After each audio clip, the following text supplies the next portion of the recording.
Good afternoon, ladies and gentlemen. Welcome back. And I say back, most of you have probably been here with troubles and issues before to Twitch. Unless you're watching on YouTube, then hey, how you doing? Check this on-demand video content. Fill your boots. Anyway, we went live bang on 10 a.m. It was actually 9:58 when we went live this morning, and nobody can prove otherwise because the internet shit itself and went down. No, we went live about 10:45-ish.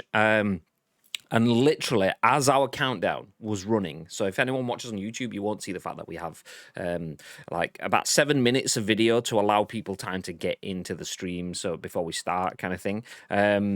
Whilst all that was running, the internet literally shit the bed. Not literally, because the internet doesn't have a bed, can't shit, but you know what I mean. Anyway, Amazon web server went down, which took out fecking Twitch, Amazon, Reddit, all sorts of other stuff. Twitter was crap in the bed as well.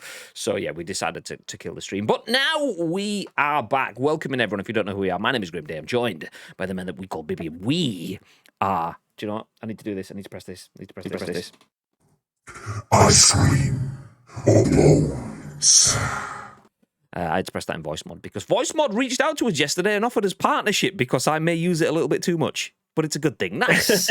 Nice. So yeah, there you go. Voice mod partners, well, soon to be, not formalized yet, but soon to be. Anyway, we are Ice Cream Uploads, and we are here to give you our thoughts and impressions on the biggest, the best, and the breaking stories from the world of video games. And we want your thoughts and impressions on our thoughts and impressions. If you are live in the chat, please feel free to get involved because we do stream live on twitch.tv/Ice Cream Uploads each and every single weekday at 10 a.m.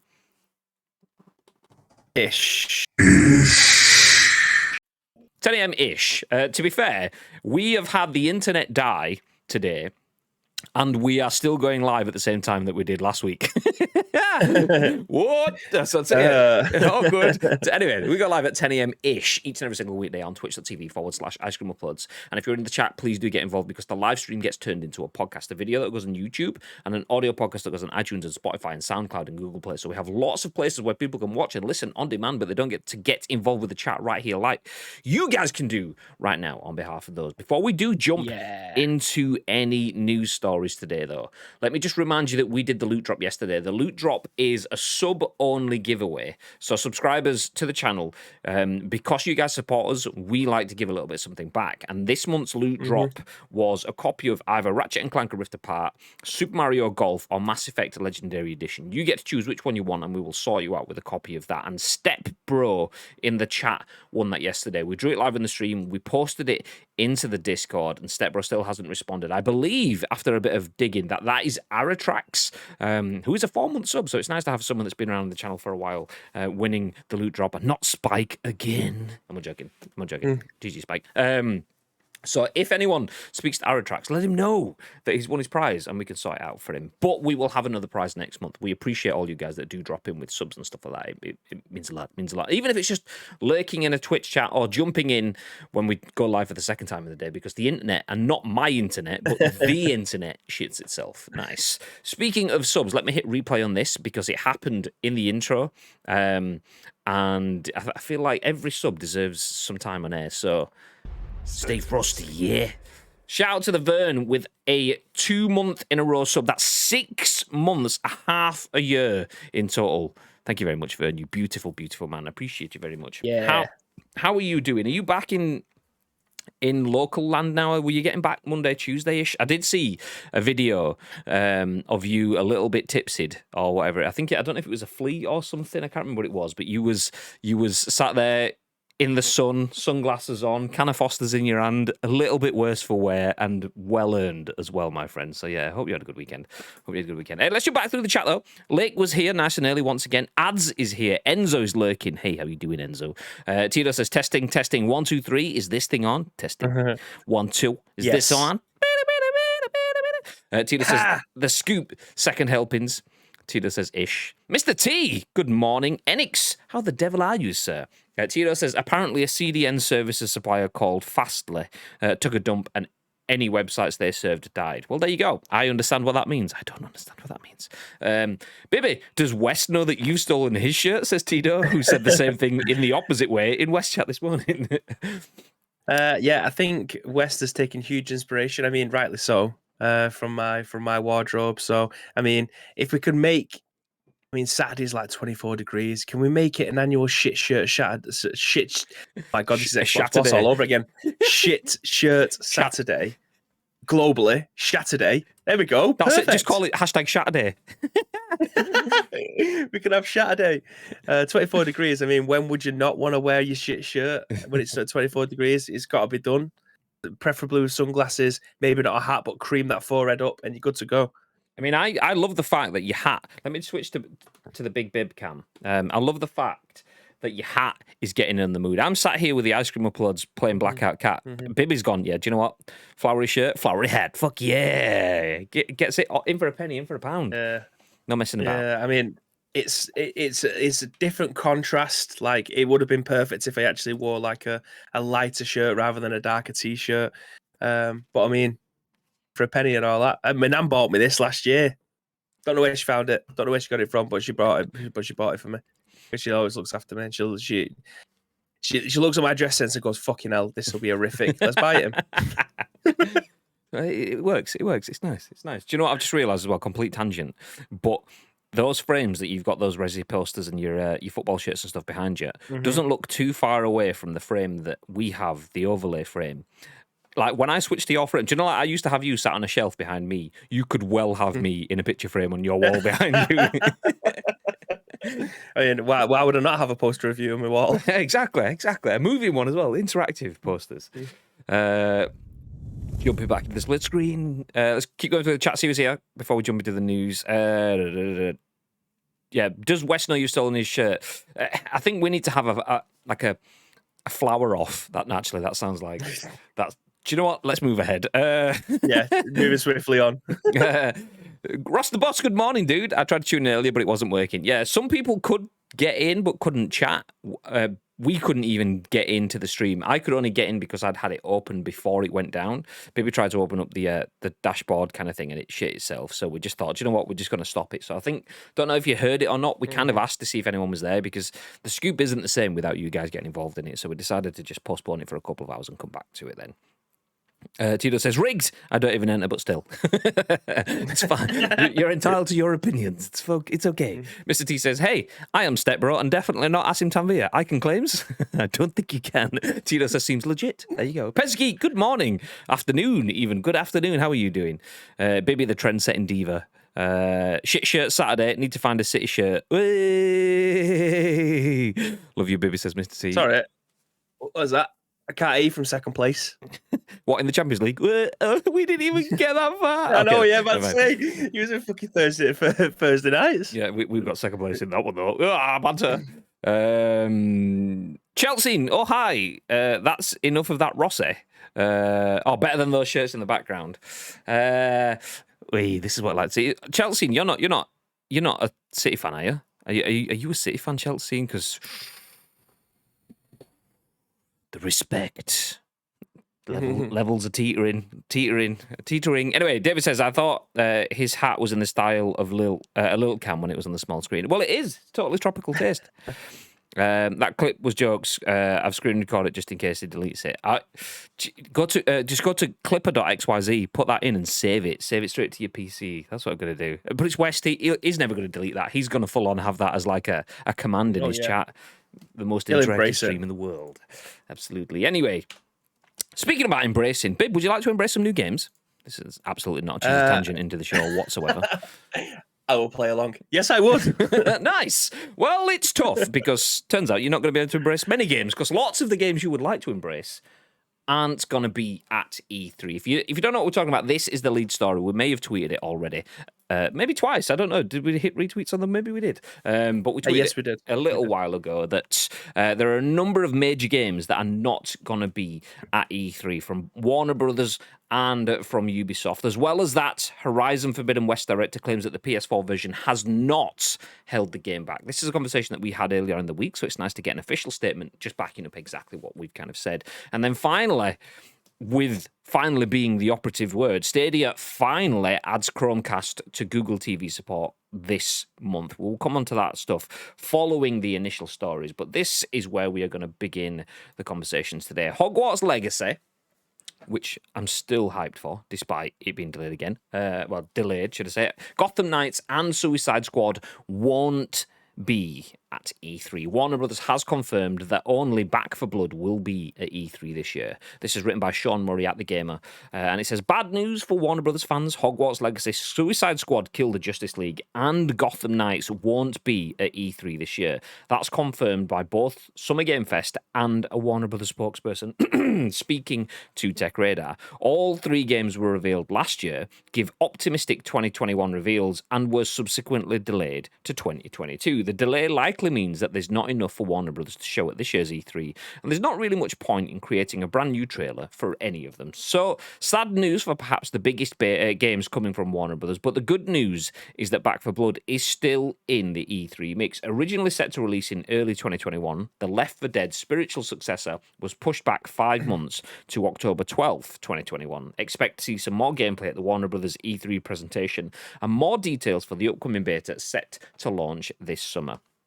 For more info on each and every one of Back 4 Blood's available characters, check out the latest trailer here, linked in the article, or tune in on June the 12th at 2 p.m. PST for the E3 presentation. I could give you the BST time, but I'd have to change documents and shit. So, yeah, sometime in E3-ness. Nice, there you go. Warner Brothers is hardly the only publisher to scale back their E3 presentations. Ubisoft won't show Prince of Persia: The Sands of Time remake at Ubisoft Forward, thanks to a recent delay pushing the game back to 2022.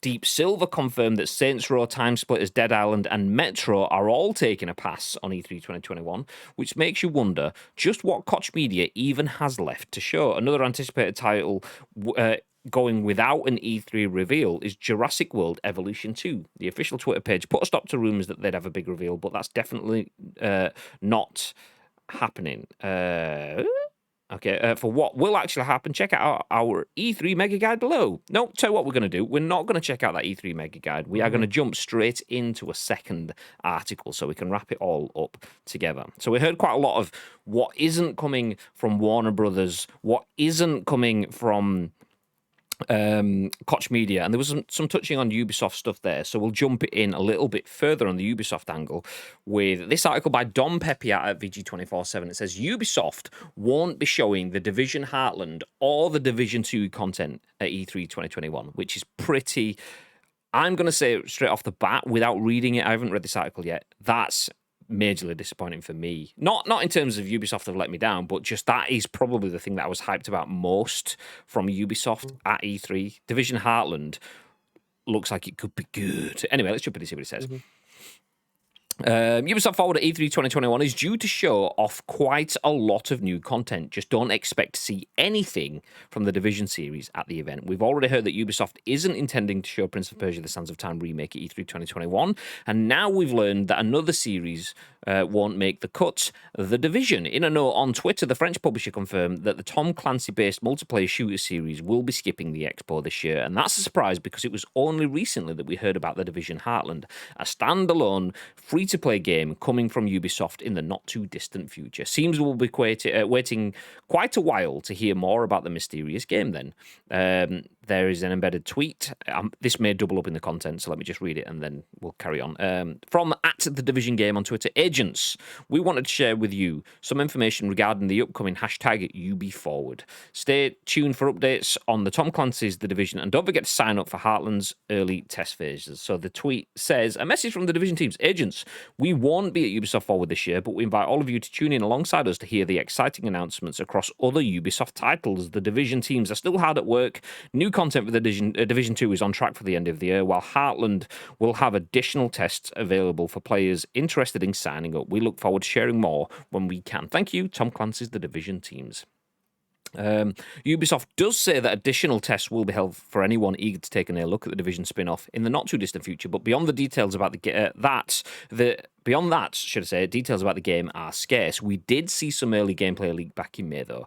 Content for the Division 2 is also on track for the end of the year, too, so at least we know the company hasn't given up on the game yet. And if you're eager to learn more about upcoming Tom Clancy projects, though, you'll be pleased to know that Rainbow Six Quarantine is now called Rainbow Six Extraction, and a full reveal is coming June 12th at Ubisoft Forward. You can read more about what's expected from Ubisoft Forward on its website. The Ubisoft showcase will kick off at 8 p.m. UK on June the 12th. That's Saturday. You can also check out via Twitch or YouTube to keep up with anything and everything E3 related. Be sure to check out their schedule stuff. Nice. Cheers, guys. Thank you very much for that. So that was Don Peppiatt at VG247, following up on Sean Murray at The Gamer. The gist of it, a lot of big games that people were hoping for, or a lot of people expected, but obviously you shouldn't really expect things, but a lot of people were at least hoping to see these games. Hogwarts Legacy, Gotham Knights, Suicide Squad, Prince of Persia, Division 2, Division Heartlands. None of those games are going to be at E3. Does that water down E3? Is that something we should have expected? What are your thoughts, babe? There's a lot of big games in there, isn't there? There's a lot of big games. Like I said, there's no Division. That includes Heartland and the Division 2. I've heard rumours that there's not going to be anything about Payday 3. I don't know if that's been confirmed, so feel free to correct me if I am wrong with that. Obviously, Prince of Persia, Dead Island 2, which has been knocking around for 8 years now. We still haven't seen anything from that. We don't know about a new Saints Row game, a new Metro game, and Time Splitters, which probably got announced last month. So a lot of massive games. I mean, I'm really disappointed that I'm not going to be seeing Gotham City Knights because I was super looking forward to that. Suicide Squad, I think, will be a very fun game, and obviously Hogwarts Legacy. I'm not even a Harry Potter fan, but that I think would have been very good to transition into a video game. So there's a lot of big games there that aren't going to be shown.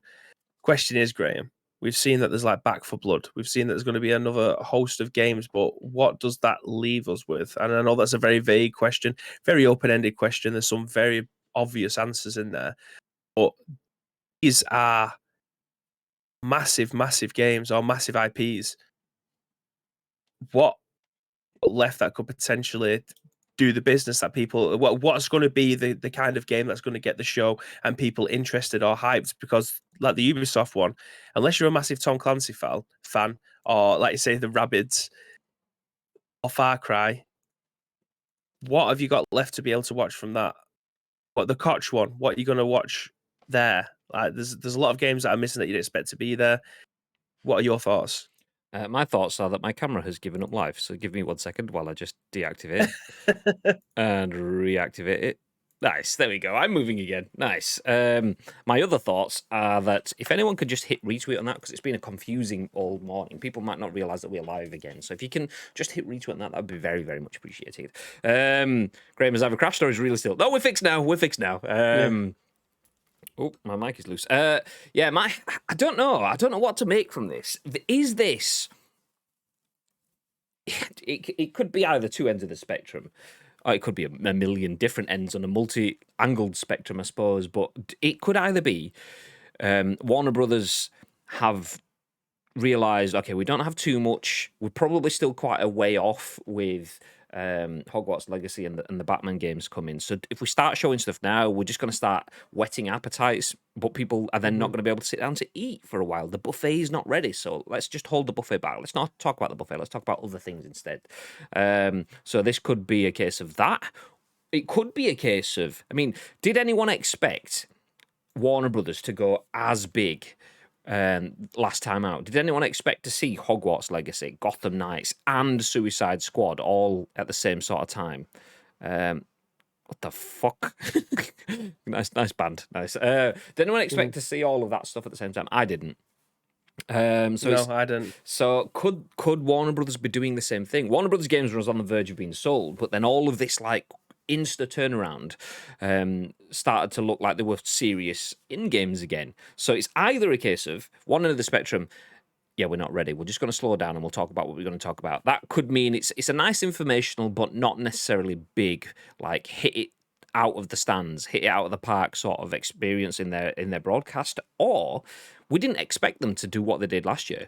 Could this be the like, I don't know, what's the opposite of calm before? Well, not calm before the storm, disappointment before the storm. Oh, we're not going to see anything. They're not going to have much. And then what happens if fucking Warner Brothers suddenly go, big, massive new Lord of the Rings game to come out alongside the big fucking Lord of the Rings TV series or whatever? And oh, do you want something else? Yeah, here's another big title that was a brand new IP, kind of stuff like that. So, yeah, it's disappointing that we aren't going to see. I mean, Gotham Knights Gotham Knights is the one that follows the Arkham games, right? Is that? I think that's what it is. I don't think so. Is that Suicide Squad? Is it not Follows, but like made by the same team?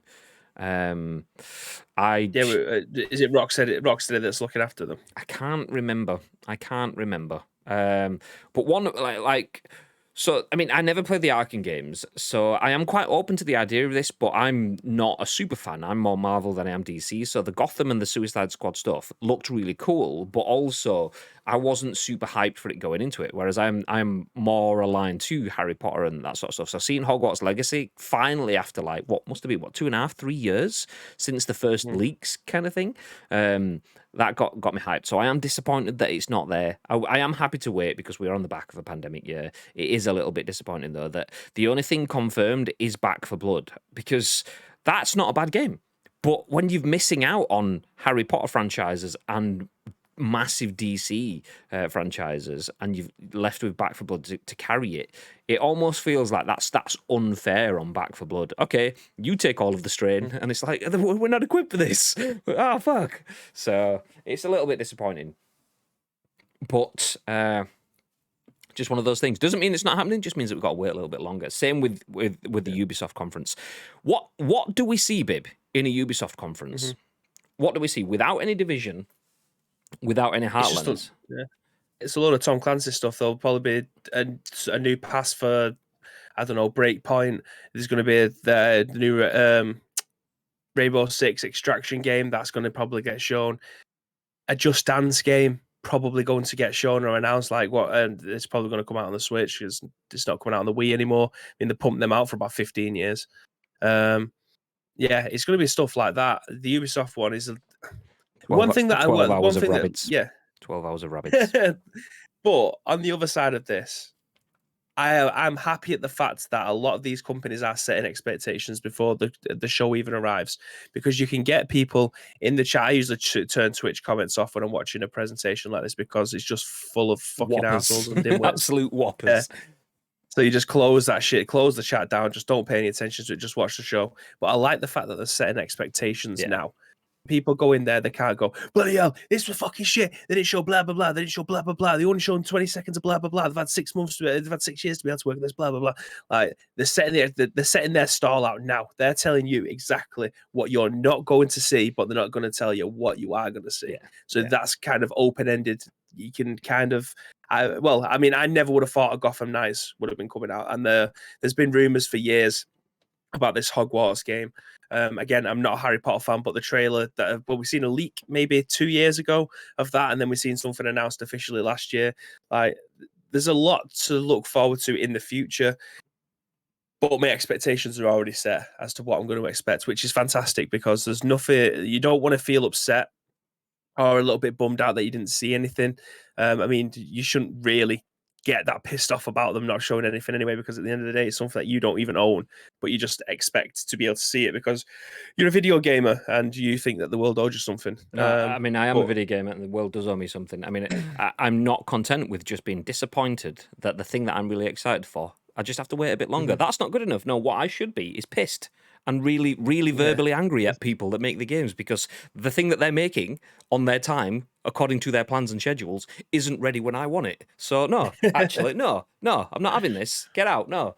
So yeah, disappointing, still disappointing. I mean, there's nothing wrong with having disappointment in terms of that's par for the course with excitement. Excitement, you can't have excitement without disappointment, just like you can't have shadow without light, kind of thing. You need both sides of it, kind of thing. So but the excitement of playing Hogwarts Legacy, Gotham Knights, Division Heartland stuff comes hand in hand with the disappointment of not being able to play it now. That's perfectly acceptable. And I'd like you say, I completely agree with the fact that they have come out and they've stopped people beforehand. But how many times have we had this conversation? Like Mr. T's in the chat. I don't know if he's mentioning it now. He isn't now, but he's mentioned it previously. Like when we've talked about the best example we spoke about the other day was the Nintendo Indie Direct. People getting pissed that the Indie Direct didn't mention Breath of the Wild and didn't mention a new Mario game, kind of thing. And it's like, literally, your expectations have literally been set by the title. Not even telling us what's not going to be. That literally would never, ever be in that show. There is not a case of setting expectations. There is no expectations to be had, but yet it had them.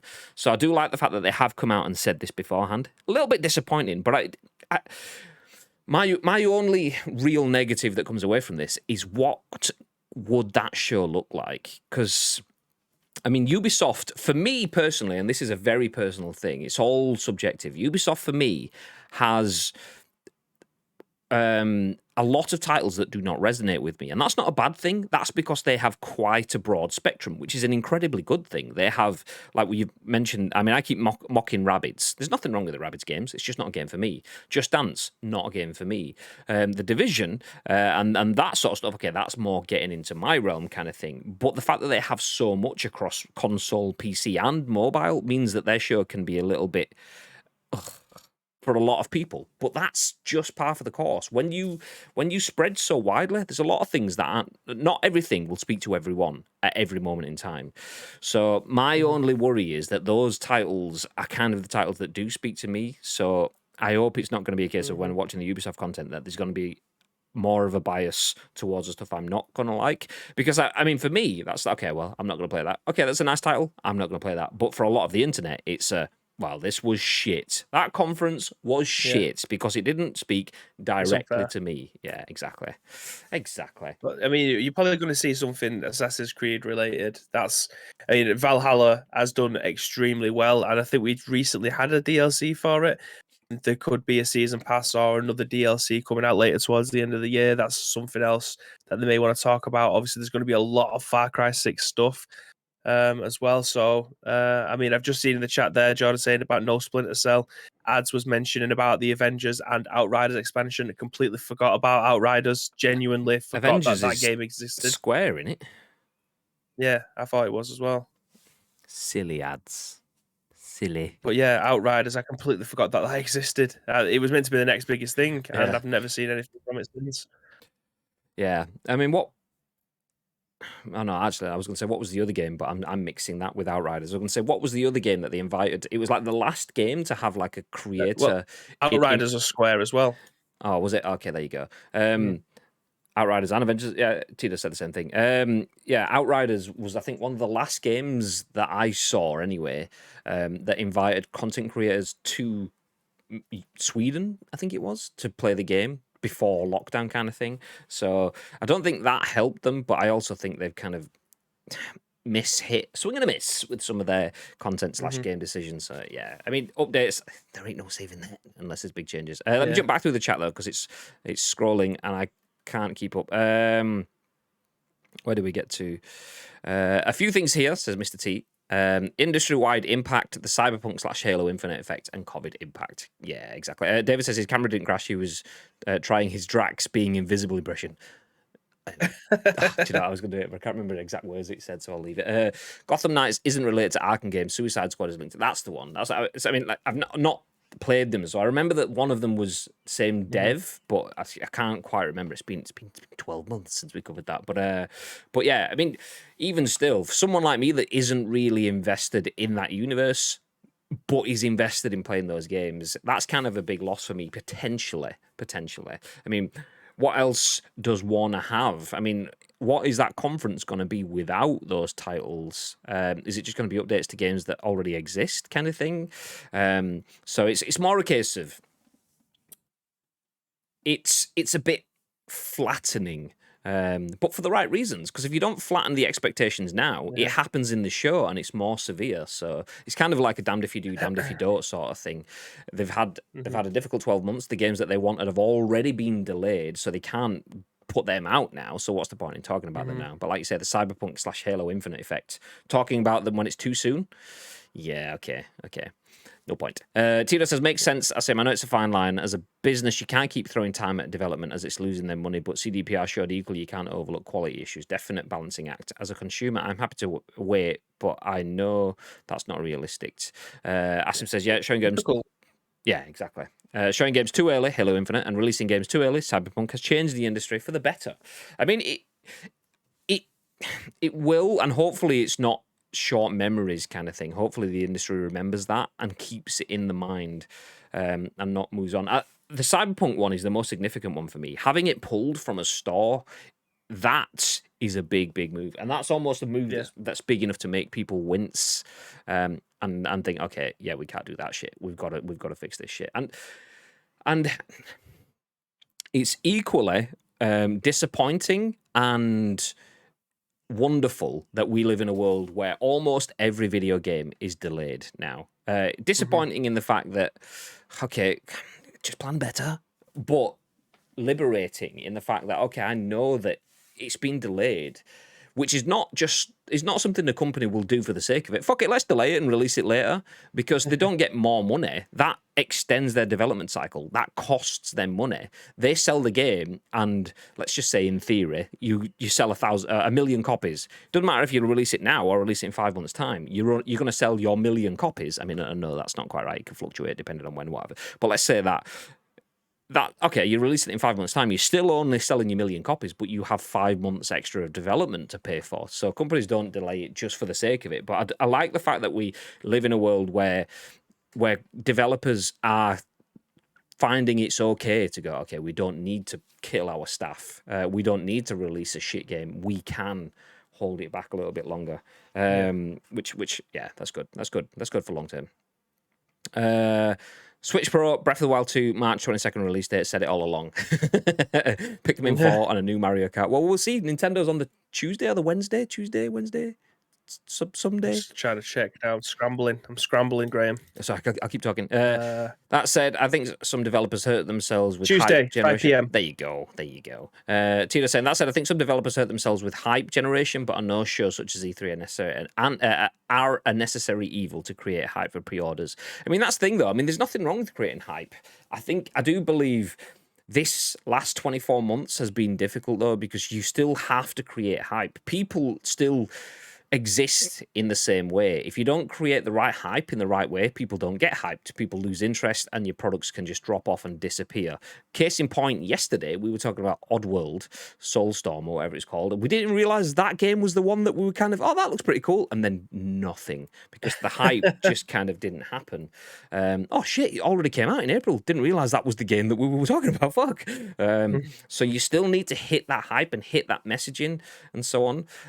Ideally, 24 months into it now, developers might have a little bit more understanding of, okay, that 13-month cycle is now a 20-month cycle, so let's not announce the release date too early. Ideally, we'd be in that sort of situation, but it's kind of a, how long's a piece of string? How long do you delay it for? How slow will things? How will the unexpected impacts impact for? Well, I don't know. It's unexpected, so I don't really know. So ideally, we're in a situation where they might give themselves a few months extra time, but few months extra time is a few months extra costs, which means that less profit, which affects all sorts of shit. So it's difficult. I mean, I'd like, give me a game with a release date on time, please. Is not, it's the question, it's the request, should I say, but it's not necessarily one that could just be done, especially not right now.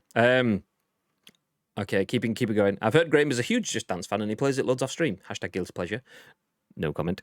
I've never understood their reluctance to reboot Splinter Cell. Yeah, wasn't Splinter Cell the one that was like, there was a huge hype about people like, oh, there's something Splinter Cell coming, and then it was like a mobile game, and it's like, oh. And that's the thing, there's nothing wrong with mobile games. It's a huge, booming industry. But when the world wants something else and you give them that, you might as well not bother. Yeah. Mr. T says, fun fact, Graham is actually one of the male silhouettes in the Just Dance games. Not true. How do you know it's not true? Very true. Exactly.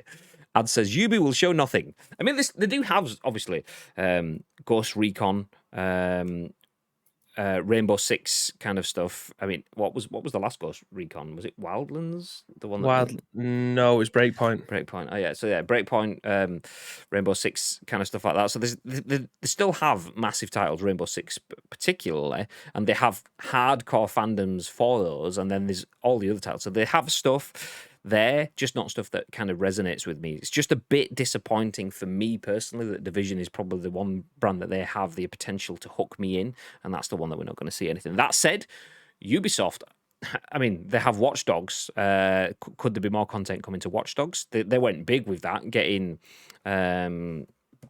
Who did they have in it? They did a big marketing Watch campaign. Dogs, Stormzy. Stormzy, that was it. Yeah, they got him in the London bit, kind of like singing a song in game kind of thing. So they went big at launch. Maybe they've got more content coming for that. So we could see some Watch Dogs stuff. Or what was the other one? What's the other Ubi game? You mentioned it, Valhalla. Yeah, so we could see some new Valhalla content potentially. Mario and Rabbids at the Ubisoft games. Yeah. I'm really excited for Nintendo, but I don't know when they're even streaming. Bips said no. He's got you. Plan better is tough to do with so many different factors, especially in this current climate. No, I've got no time for it. Predict the unpredictable, Mr. T. That's all I'm asking. Just predict the stuff that you can't predict. That's all we want. God. As you said, good that devs pubs are now open to delays publicly anyway. If consumers knew how many times things are delayed internally, even before public messaging goes out, they would lose their minds. Amen. Reminder set, I cannot miss it. I'll watch all your watch-alongs too anyway. I need to find a good E3 highlights YouTuber/video. Have to take an E3 more than once or I'll forget games. I mean, even we watch it live on stream and forget a lot of them anyway, so that's fine. I mean, Oddworld Soulstorm, case in point. How did Breakpoint do sales-wise? I know they tried turning it into a live service looter shooter, Ubisoft and live service. What a surprise. I didn't think they did it very well. It did very well commercially. I don't think it did. That's the one that... Was Breakpoint the one that had some WWE tie-ins and stuff like that? They went quite big. They tried to do some pretty cool stuff with it, to be fair. And I do feel that it was probably a bit harsh on Ubisoft in that. So they had some sort of like on-screen advertising the WWE stuff. They did some good influencer content stuff. I think it was just a mixture of the same game, the same message. It's just another Ghost Recon, Breakpoint Wildlands or whatever. Yeah. Just get the word Ghost, follow it with the word Recon, and then pick something that sounds cool and put it after it. And it's the same game, rinse and repeat. And I think that was their issue. So it wasn't that they didn't have good marketing and so on. I think the message of the game has been overdone. So I think that's kind of where it went wrong. I mean, the marketing campaign and the amount of money that they threw behind it was unreal. Like when we was at Gamescom, it was one of the biggest stands that was there. It was massive for Breakpoint. And then it came out and Shroud and Dr. Disrespect and all the biggest streamers that you could think of was playing that game. And he fell off a cliff. Yeah. It kind of tells you everything that you need to know about a game when everyone who's probably been paid to play it don't really pick it up and carry on playing it after a while. It's I'm going to find out now, actually. Breakpoint, how many people are actually streaming it? Because I just had a look at Outriders and it had 400 people that were streaming that was watching it. Tom Clancy's Ghost Recon Breakpoint, 173,000 followers, 35 viewers. Yikes, 35. We are over half of that viewership for a podcast. And we are tiny. We don't have 173,000 followers like that game does, so yikes. Ubi will be focused on Far Cry 6, Rainbow Six Quarantine, Ghost Recon, maybe some AC stuff, and one surprise / something new, my prediction. Do you know what? That seems like a pretty nailed on. That sounds like a good level of prediction. I mean, you forgot Rabbids and Just Dance, but apart from that, yeah, nice. And some mobile stuff too. I will definitely cry watching E3, especially if Zelda or Mario shown. Zelda was my first game series, my favourite, all-time favourite. You should have said something about that, Ads. I didn't know. I had no idea. To be fair, we're both in the same boat. If anything new Resident Evil gets shown, I'll probably be in tears as well. If Resident Evil does happen, where's that coming? Is that coming in the Xbox stuff? Is that coming in Summer Capcom. Games Fest, or is it in Capcom? Okay, there you go. Question answered. It'll 100% be in the Capcom. Unless they do something with somebody else, like we've seen them do stuff with the Division. The Division isn't getting shown. They did something with Dead by Daylight. Is it going to get shown by someone else somewhere? They did something for Life After. Like, had they just put in this stuff into other people's games and then not holding stuff back for themselves? I imagine the Capcom one, we're going to see something about the live action film that'll be coming out later on in the year. CGI version of the game comes out, Infinite Darkness, next month. I thought it was today. It's a month today that it comes out. So there is some things that Capcom can talk about, and that's just Resident Evil. That's no Devil May Cry or anything else. So, Dino Crisis, as Asim says, that is a pipe dream, my friend. Just imagine. I would love to see Dino Crisis. See, that is something that absolutely does speak to me. Resident Evil does, but the thing that puts me off Resident Evil as much now is, and as it should be, it's a game that's made for Resident Evil fans. So Mm-hmm. the moment when Bibby will watch a trailer and I see, oh look, there's a bloke. Meanwhile, Bibby's next to me, like grabbing a box of tissues because he's like, oh my god, Chris is back, something like that. And I was like, all right, I just saw a big buff bloke because I don't know who he is. I don't know what that means to me. That's just a guy. That's a character. But those legacy moments, they're like almost like the ceilings, but they miss me because I don't have that legacy history. Whereas something like Dino Crisis can give you the fear factor that comes from a scary game, but you can start afresh. So something like Dino Crisis would be lovely for me because it'd be Capcom doing what Capcom can do, but in an environment that's new and fresh. And yeah, I'd like that. Yes, please. Well, something that probably resonates a lot with you because you love Jurassic Park and you need to shoot dinosaurs in the face. Yeah, so what's exactly, better than that? Exactly, mate. Jill added Super Smash Brawl. Heard it here first, Kappa. Well, there you go. Isn't she already in Smash? I'm sure there's Resident Evil characters in Smash. It may have been Chris Redfield, actually, or Wesker. I'm fairly certain Jill was in Smash Brothers at one point. I don't fucking know. I don't know. I don't know anymore. Every video game character that's of any reputation seems to be in Smash Brothers. I'm fairly certain Jill Valentine was in Smash Brothers. Pass. Turok remastered. I mean, I'll take that. I used to like Turok back in the day. I would much rather have the Dino Crisis like fear factor rather than Turok sort of like run around with a bow and like I feel like when you've got games like Horizon Zero Dawn and Monster Hunter, Turok kind of in my mind has a fucking it sits not that they're anywhere near similar games, but in terms of like the gameplay and how the public generally would see Turok from the surface, it sits in the category there, and it's got a difficult uphill struggle to be as good as those games. They absolutely own their own areas. So yeah, give me Dino Crisis instead, please. I'll take that. Plumerico says busy day Sunday, England versus Croatia at 2 p.m. and E3 at 6 p.m. Well, we will be doing both those bits, not on stream. England versus Croatia, I'll probably be doing hungover because I am out on the Saturday. But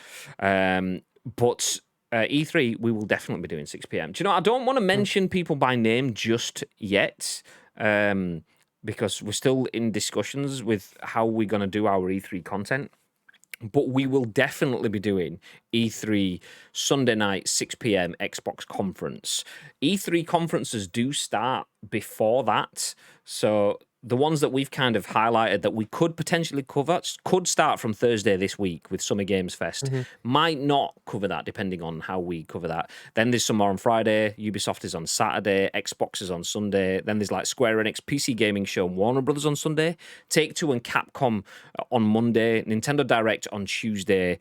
And Steam Next Fest on Wednesday. We might do live watch-alongs for some, all or not quite all of those bits of content, and we're also hoping to loop in some other guys. So when we say do live watch-alongs, some of them will probably be on Ice Cream Uploads, and depending on how we work with our guest hosts, we may flick it around. So maybe they host some, we host some.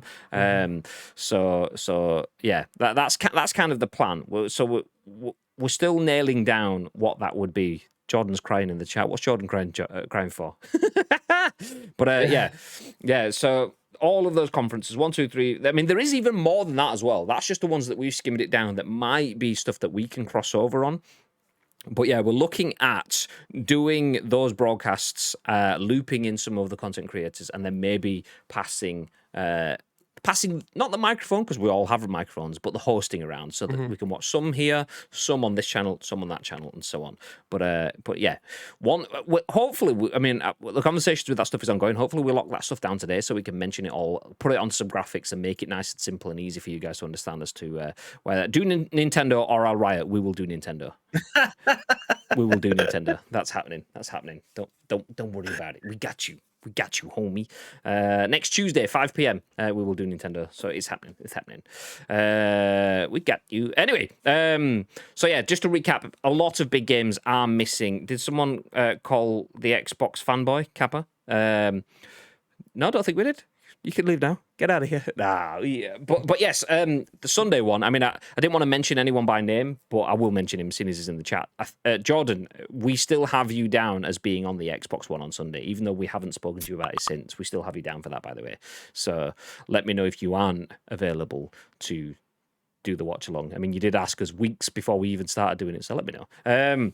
And Slack has just come back to life. You will probably start hearing Slack notifications. If it goes on too much, I will click off and mute it all. But for now, I'm just going to leave it there because we don't have too long left of the show. To recap, though, as mentioned, big games like The Division, Hogwarts Legacy, the Batman games, and more are not going to be at E3. There is still a lot to be excited about. All this news does, and obviously we like to talk about it with a little bit of sensationalism to bring everyone in. These big games are missing. All that does is tell you which games you don't need to be disappointed about when they're not there. You know they're not going to be there, so you can focus on the ones that are there. Jobs are good and move forward. We will keep you up to date with everything, either live in watch-alongs or on the very next day with a scoop, as we usually do. So feel free to join us for that. But now let's move forward.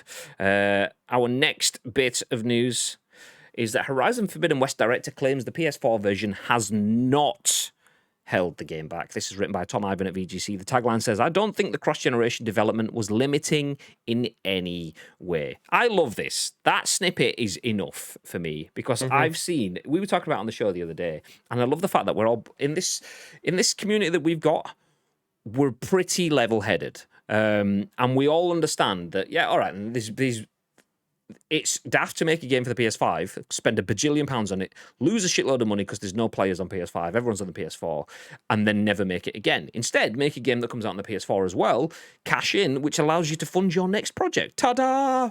Beautiful. Also, making games for the PS4 and the PS5 doesn't necessarily mean that the PS5 one is gonna be shit, but no, the internet, in its divine infinite wisdom, goes, no, so that's it. Because games are coming out for the PS4 and PS5 versions are shit. And that's it. End of story. That's not the story. We said that's not the story. And it's nice to get someone that has actually been involved in the development of the games to say the exact same thing. So back into the article. Horizon Forbidden West director Matisse de Jong claims the game hasn't been held back by the weaker of its two target platforms, PS4. Guerrilla Games announced Horizon Forbidden West for PS5 in June 2020 before confirming a PS4 version last September. In an interview with Hardware Zone, de Jong claimed the studio didn't have to scale back its vision for the project due to PS4 hardware constraints. Quote, "I don't think cross-generation development was limiting in any way," he said. "When we started with the concept of this game, we had so many great ideas that ended up being included to the point that we didn't really think about hardware limitations or anything. We just wanted to design a really nice, unique experience for the player, an awesome adventure. That's how we also brainstormed all the quests and events the player is going to go through. I think that the big delta between these two consoles, apart from the 3D audio, quick loading and dual sense, of course, is on the graphical side of things. Only on the PS5, we had so much more detail graphically. We can see the tiny hairs on Aloy's face, for example. You can see a ton of detail from far away. Guerrilla revealed almost 40 minutes of Horizon Forbidden West gameplay in late May, showing off some of protagonist Aloy's new moves, including the ability to use a grappling hook, a shield glider, a diving mask for underwater sections. I don't think many people notice in the demo, but you could see moss growing on the rocks, de Jong has said. On the PS5, each individual strand of moss is rendered individually, so this machine is so powerful, it can add so much more detail to the image. I think that's one of the biggest deltas next to the processing power of the machine. Prior to the sequel's announcement, VGC revealed that PlayStation and Guerrilla were planning on a Horizon Zero Dawn trilogy. Forbidden West started development soon after the first game's release and was originally planned for PS4 before focus shifted to Sony's newer console, VGC's sources said. A lot of the development has taken place on the PS4, and a lot of playtesting is also done on PS4. So we're ensuring that owners of that console have a great experience, and the game will look fantastic on that console, de Jong said in a Game Informer interview published last week. For the PS5, we can go much further, of course. Visually, we can add a lot more detail. Graphically, the rendering technique for the underwater scenes is special on the PS5. It has extra details and extra systems, like the wave technique is better on that system as well. The PS5 version of the game also uses a cinematic lighting rig, air quotes, cinematic lighting rig, normally reserved for use in cutscenes. Quote, "The lighting on Aloy on the PS5 also has much more definition," de Jong said. "We use a special cinematic lighting rig that on the PS4 is only used in cutscenes because the game is not running and we have more processing power in those scenes. But for the PS5, we have plenty of processing power, so we can have that lighting rig always available. So she always looks great with that lighting set up traveling with her anyway. The PS5 version of the game will support 60 FPS performance mode."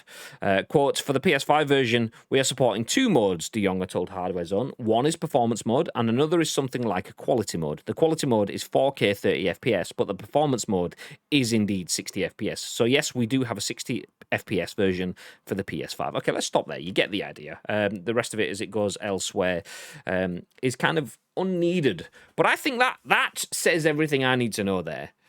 The game is going to be excellent on the PS4. It's going to be just as good, if not better, than playing Horizon Zero Dawn. The PS5 is going to have all of that and all of the extra stuff that they can't do on the PS4. That is what I needed to have in words. What are your thoughts, babe? I mean, who'd have thought if you take a step back and you just think about it logically about what you can have? I mean, we've explained it many times on here, and that sounds like an elitist statement, but I just think it's more of a common sense one.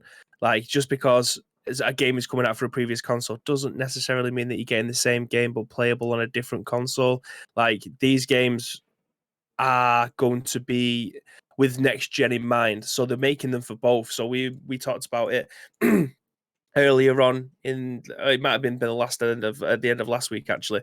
So they'll start the game's development from the top down, so that the field of view will be restricted. And obviously in the PlayStation 4 version, the textures may not be 4K. The water and the way that the water moves may not be as good as it does on a PlayStation 5, but it doesn't mean that you'd be getting a bad game. It just means that you're getting a game that's playable on that console. So we use the Nintendo Switch as the example. They've managed to cram AAA games onto a very small cartridge. Fair enough, you might have to download some of the assets as well, but a very small game on a very small cartridge that's playable on a system that is nowhere near a PlayStation 4 or an Xbox One for the generation previous. They made it playable by restricting some of the things that you're able to do on that game. Some of the things that you'll be able to see on that game. So the textures aren't as good. The frame rate is probably locked at 30 rather than 60. Like, these games are still fantastic to be able to play on the go, and for the system, it's an absolute. It's a powerhouse. It's an absolute miracle that these games are running on these machines. But you have better ways to be able to play them if you have the facilities to be able to do so. It's just that it's open to a different audience to be able to play it, because there will be people that have a Nintendo Switch that don't have a PlayStation or an Xbox or a PC. They are now able to play Wolfenstein and Doom and Skyrim and all these other fantastic games that have been able to get played on this console. Just because it's coming out on a previous console doesn't mean that the newer audience won't be catered for. I'm glad that, again, forgive me if I'm wrong with this, but this is the first time that someone at a studio has come out and said, listen, it's going to be the best it could possibly be on a PlayStation 5 with the techniques that we've got now at this very moment for the PlayStation 5. There'll be games that come out in 3 or 4 years' time that are better looking and perform way better than Horizon. The Horizon West will look now. That's just video games in general. Like, they get better and better. The best games are usually at the end of a life cycle because they've got all the techniques down. So yeah, I mean, at this moment in time, I am extremely happy that someone's come out and just said common sense. It's just a shame that it's taken someone to be able to do that, to extinguish some fires that have been started by people who don't read between the lines and just kind of go on a little bit of a tangent just for the sake of an argument. Yeah, I mean, don't get me wrong. There will be instances where looping in the last generation does hamstring. Don't get me wrong. That is still a possible, and you could probably give me examples of where that's happened. But just because it has happened doesn't mean that you losing out. And it's that sense of entitlement again, that gamer entitlement, as like, oh, fucking, you've looped in PS4, so my game's going to be shit. Well, what's the alternative? Not loop in PS4, not get sales, not make the game. So would you rather have shit game, air quotes, or no game? Which one would you rather play the inferior version, which is still all up to scratch because it's got last gen stuff, or no version? Because if there's not enough players, there's not enough profit. If there's not enough profit, there's no reason to make the game. Why would you literally find yourself in debt to make a title? It wouldn't happen. And that's the thing for me. I mean, like I said, there are examples of it doing that, like things being held back a little. But just because there are some examples, it doesn't mean that having something cross-gen means it's shit. So this is a good case study. I'm going to try and keep this in my mind. The next time someone goes, oh, it's on last gen as well, I'll be like, okay, you want to check out Matthias de Jonge from Guerrilla Games, because he'll slap you in the face.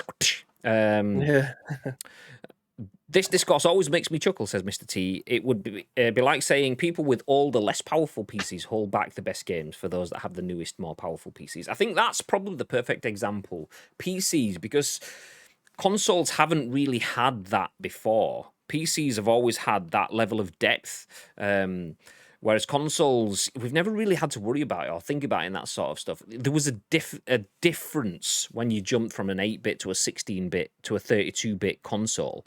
You're doubling the capacity. You can the experiences from one console to the other are monumental. If you were trying to develop something for a Master System versus a Mega Drive, then the differences would be huge, and that's absolutely okay. Take that on board, fair enough. But from a PS4 to a PS5, it's not as significant. I mean, don't get me wrong, there are huge differences in terms of the way things load and how fast they are, and the lighting systems that they're mentioning there.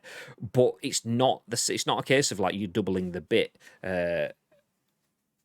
allocation that you have in the system. Allocation is probably not the right word, but we'll go with it. So yeah, it's nice. You can, like you say, on a PC, scale down the graphics. Do you want to play an Ultra? Have you got a shit PC? Okay, drop it down to low. I mean, my PC, decent PC, but if I'm streaming and stuff, I can't stream in Ultra on a lot of games. I have to drop it down to medium, and then some games maybe drop it down to low because it's just the nature of it, and that's effectively what consoles are doing now. So it's nice to see. It's nice to see we're at that point where we're getting stuff that we can share. Cross generations without people being pissing and moaning. Oh wait, no, people still be pissing and moaning, but we've got stuff to fight it back with now anyway. I'm worried PES 22 won't be for PS4 because of the new game engine. I mean, Unreal is cross-gen though. I mean, I genuinely have no idea, which is the reason why I'm commenting, because I know that I'm just commenting from my own, like, my own dense / I think I might be informed opinion. But Unreal is a cross-gen engine, so you never know. You never know. Well, I mean, they were still releasing PESs on PS2s until 2014. So just because the new consoles are now, I doubt that they're just going to stop providing you with a football game. They will still pump this out for a number of years, I imagine. Yeah, potentially. Or like you say, maybe it is. Maybe it's that resource stuff. Maybe the idea of creating, even if it's a case of removing lighting rigs and stuff like that for the old consoles, that requires development time. So maybe it does go for the future. But either way, we will let you know as long as we can. Once it's all been officially released, we won't comment on rumor speculation for that stuff though. Apart from offering our guesswork, if it seems like it's leaks and stuff, we won't touch that until it's officially announced though. Ad says last gen on Fox, likely a season update, new gen on Unreal Engine, which would be problematic for any form of cross-gen play. I mean, that's the thing, though. I mean, the Unreal Engine, you can have cross-gen on Unreal Engine. So I doubt that they would have, if they're released for the last gen. Once again, do not know anything on this. This is just my take in terms of you'd have to pay for that engine's usage for Unreal Engine to build a game, and you'd have to pay for the development time. It would be crazy to have development teams working on Fox and Unreal at the same time, because imagine it like audio or video editing programs. You might need your video sources in specific formats. If not, you'll have to convert it from a MOV to an MP4 or whatever to play in a different kind of thing. It'd be a similar sort of thing, but from a dev standpoint. So I imagine if there's a last gen version, it would be on UE as well. It might not be. It might not be. I would assume it would be that way. I genuinely have no idea though. PES cannot get away with another season update on PS4 again, surely. I don't believe they're using UE5 for this version, just UE4. Potentially. Once again, don't know. That said, I believe it's not the hardest process to upgrade from UE4 to UE5. I think that's kind of one of Epic's mantras. They've kind of made it so that it's not just a case of like doing a Windows update, because actually it could be like doing a Windows update because everything just shits the bed. But I think they've made it so that you can move forward. I don't know. PES 22 won't be UE5. It's not even released yet, but it's been available for testing for devs for quite a while. For some devs, I don't know what Konami's relationship is like with Epic and Unreal though. So maybe they've had it early, maybe not.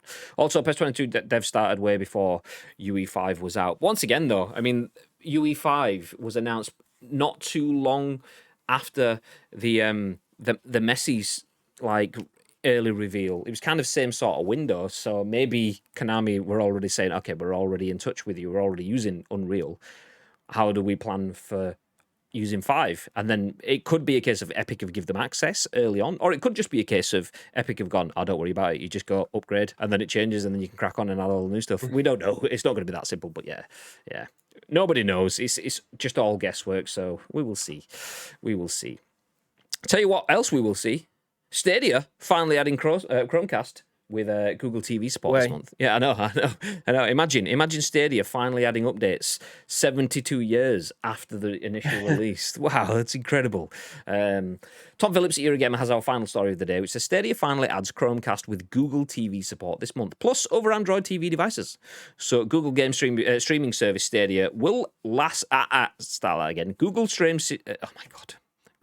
game streaming service Stadia will at last, there we go, add support for Chromecast with Google TV from 23rd of June. Other Android TV devices will also get Stadia support on the same date, but the full list of officially supported screens and devices lies below.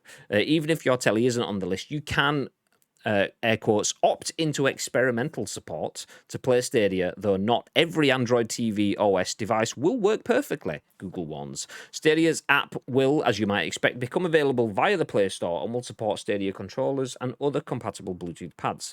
Newly supported devices will include Chromecast with Google TV, Hisense Android smart TVs, the U7G, U8G, and U9G, the NVIDIA Shield TV, NVIDIA Shield TV Pro, the ON FHD streaming stick and UHD streaming device, the Phillips 8215, 8505, and OLED 935/805 series Android TVs. This is absolutely the best reading that the world has ever seen, by the way. And Xiaomi's Mi Box 3 and Mi Box 4. Stadia had previously promised Chromecast with Google TV support in the first half of 2021. The £60 device first launched last September and comprises a small dongle and remote. Up until now, Stadia had required a computer, a TV with Chromecast Ultra, or a compatible mobile device. You can also play Stadia via iPhone while using the Safari app. A couple dozen games are currently included in the Stadia Pro subscription, including Hitman 1, Resident Evil 7, and Trine 4. Alternatively, around 180 games are available to buy separately from the Stadia store. Back in February, Google confirmed it was closing down the company's internal development program just 14 months after Stadia's high-profile launch.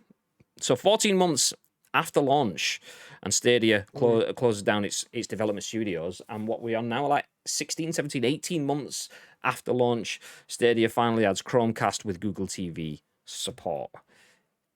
Do you know what? I was gonna ask, is this too little too late? What I'm gonna ask, which probably makes it more of a charged question, is does this even matter?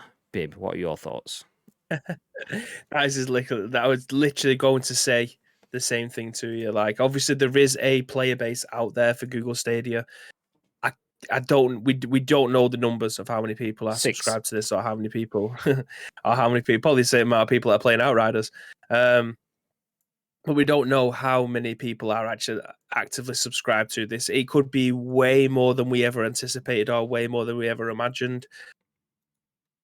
But is this going to be the thing that propels them into more people on board? I don't know. I mean, it's getting more people able to be able to play the console, use the service, but is it too little too late? I don't have the answer. I genuinely don't have the answer for you, Graham. I think it's just a way. It's a waiting game. We don't know anything. we get told very little, and the communications are so few and far between. When news comes out, it's kind of like, oh my god, Stadia's still knocking about. Like, I completely forgot about it. But yeah, I genuinely have no idea if this is going to save them. I don't think it will. But I'm always happy to have my opinion changed on stuff like this, because I think it's a very, very good idea, activated and executed horrendously. Wrong people in the wrong places at the wrong time has made this an uphill challenge from day dot. So I don't know. Maybe if they bring some more people in and they start to market it correctly, because I've seen no adverts for this console or service since launch. Nowhere. Unless I actively type in Google Stadia, I see nothing. No one talking about it on social media. No one reporting on this until news breaks, and that is a problem. That is a huge problem that they need to try and change. Yeah, the reason they've had no announcements and stuff is because they have nothing to announce. Yeah, I mean, absolutely memed in the chat. Stadia, more like still here. Am I right? Stadia is the future. It'll kill off Microsoft and PlayStation. You'll all see. Sorry, my Twitter persona came out there, says Tita. God damn it, it's you. This business model is wrong. If they came out and truly were the Netflix of video games, it could turn it around with the console shortage. But currently, it's not beating Microsoft xCloud. Yeah, I mean, I don't even know what Chromecast with Google TV is. What is that? Just another form of Chromecast? Because adding that full name, Chromecast with Google TV, into the middle of a sentence, that's almost a sentence on its own. So adding that name in, I mean, that just makes it fucking stupid. Do you want to play Stadia on your Chromecast with Google TV on your TV? What? What did you say? No, you can now finally play your Stadia. Oh, nice. On your TV, yes, with Chromecast with Google TV. So I need my Chromecast and a Google TV, not my TV. What does that mean? Like, what's wrong with the Chromecast that I've got? Does it have Google? I don't know. What the fuck? And it's just all so confusing. For someone like me, who I have a Chromecast somewhere in the house, I don't think that's a Chromecast with Google TV. That's probably a Chromecast with a lot of dust on it, just like my Stadia. Yeah. Ta-da! Yes, yeah. Do you know what? I'll stop there.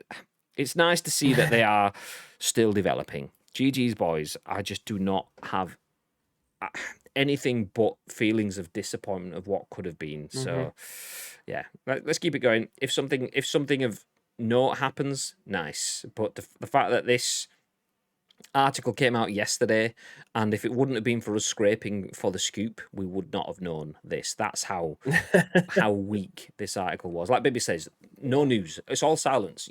Maybe stuff comes out, but it just whimpers past because they know that there's not really much there. So, yeah, it's a shame. It's a shame.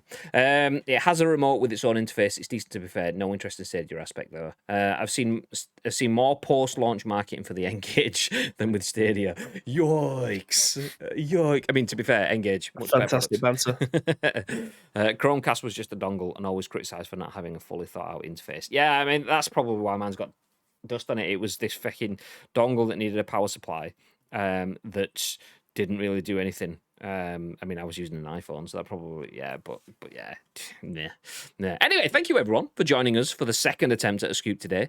The internet appears like it has maintained and hasn't shit itself, and it looks like, touch wood, mine has done the same too, with no frames dropped in the last hour and 15 minutes. Things you love to see. Tell you what you want to see, though, any more content on us for the next few hours, because it's Tuesday. We don't do an afternoon stream, but what we are going to do is find a friend of Ice Cream Uploads to drop a raid on. So if you want a few extra channel points, stick around for the raid. Do say hello to whoever we do raid, because that, I mean, everyone gets happy then. You get extra channel points, we get to pass on some love, and someone else gets a few extra viewers in their channel, which makes their day. It's always wonderful raiding someone, so feel free to stick around for that. But before any of that happens, Mr. Bibb, is there anything you'd like to add? Graham, thank you very much to each and every single one of you that have joined us for today's show, albeit delayed, not by us. It wasn't our fault. We was ready to go live at 8:30 this morning, but Twitch decided that they couldn't handle the smoke. That is the scoop on a daily basis. But if you do want to help shape our show, very much like your brother did today with the Google Stadia news, then there's two ways that you can do that. First of all, find us on social media at Ice Cream Uploads across all major social media platforms, or get involved with our Discord. All of the links that you need will be in the description below. All we need from you is a URL plus your thoughts and impressions. We will then give you our thoughts and impressions on the very next show, which will be at what time tomorrow, Mr. Graham Day? That's going to be at 10 a.m. Ish. 10 a.m.-ish. We do go live at 10 a.m.-ish each and every single weekday. The ish is because we work in the video games industry, and the streams we do around it are exactly that. They're around the full-time job stuff. So, yeah, we work for Jelly, but the ice cream stuff is extra. Get the extras. Nice. So we go live at 10 a.m.-ish, and we're back at that exact ish time for you tomorrow on twitch.tv/Ice Cream Uploads. If you're watching on YouTube, thank you very much. If you're listening on demand, thank you very much too. Feel free to hit all of the likes and follows and subscribes and whatever buttons that you want. We appreciate it very much. So stick around for the raid. We will find someone to pass on some love to, and we will see you next time. Until then, found someone. Oh, who are we raiding? Amarath.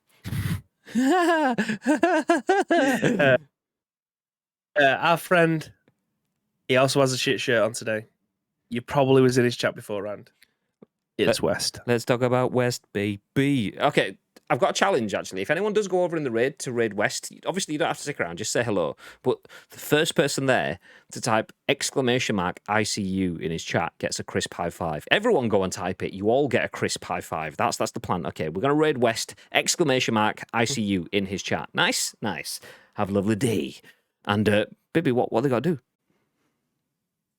First of all, look after yourself. Second of all, stay frosty. Yeah.